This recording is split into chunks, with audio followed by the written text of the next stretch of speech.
Alors je dirais que mettre toutes les chances de son côté pour vendre, c'est choisir un agent immobilier, une agence de qualité. Moi je dirais quand même que l'expérience est toujours bonne à prendre, donc de choisir quelqu'un qui est sur votre secteur ou qui a l'expérience du métier, un bon agent immobilier agréé, de préférence bien évidemment, c'est fondamental. Il est important aussi de choisir son agent, savoir qui va effectuer vos visites. Bien souvent, certaines agences ont plusieurs protocoles en termes d'organisation. Il y a certaines agences qui choisissent de travailler avec, par exemple, quelqu'un qui va aller, comme on appelle ça, au mandat, et puis d'autres personnes qui feront le vendeur. Par exemple, chez nous, c'est la personne que vous aurez en contact dès le départ qui s'occupera de votre bien tout au long. Il connaîtra ainsi correctement votre bien et pourra répondre au mieux aux candidats acquéreurs. Ça, je pense que c'est vraiment important. Après, il est important aussi de choisir son agence par rapport aux services de qualité qu'elle va mettre en place pour vous.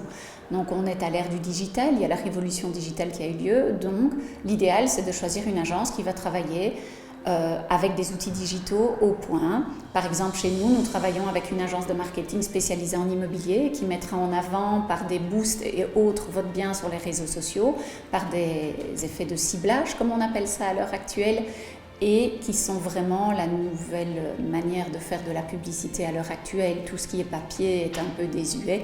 C'est vraiment les réseaux sociaux qui sont l'avenir en termes de publicité.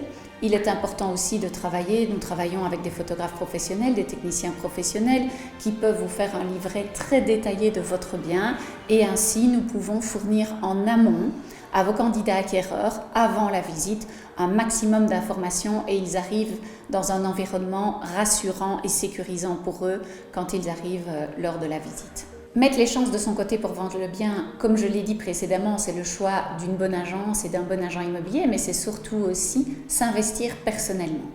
Il faut savoir qu'à l'heure actuelle, les personnes visitent énormément de manière virtuelle, je vais dire qu'elles vont sur Internet, elles regardent les photos et elles ne décident de prendre une visite que quand elles ont été séduites par les photos. Donc vous devez vraiment mettre en avant votre bien en le dépersonnalisant. Bien sûr, nous vous accompagnons quand nous travaillons ensemble pour vous aider à faire cette dépersonnalisation. Il faut savoir aussi qu'il est prouvé que c'est les premières minutes d'une visite immobilière qui sont souvent décisives. Il faut que le coup de cœur opère dès le départ. Donc bien évidemment, comme je l'explique souvent avec un peu d'humour, parfois on va arriver dans un hall où les 3 enfants sont rentrés de l'école ou du foot, il va avoir les chaussures de foot à terre, les mallettes mises n'importe comment et vos 2 petits chiens qui sautent sur le visiteur, même si ça peut être très sympathique. C'est pas l'idéal quand on met en vente une maison. Donc bien évidemment, vous devez y mettre du vôtre. On doit faire en sorte le jour de la visite que les animaux soient peut-être dehors, même si je les aime énormément et j'en ai d'ailleurs au bureau. Il faut aussi faire en sorte que le hall d'entrée, les pièces de vie soient rangées, soient accueillantes, soient dépersonnalisées. Et quand bien même vous me diriez, oui, mais la maison, c'est une maison complètement à rénover, eh bien c'est pas grave, on vous aide aussi tout au long, on vous explique qu'il faut quand même la vider de meubles peut-être un peu vétustes qui n'auraient pas le coup de cœur de jeunes acquéreurs potentiels, des primo-acquéreurs. Et alors on peut vous offrir aussi sans souci du homestaging virtuel avec des photos pour que les personnes puissent se projeter au mieux.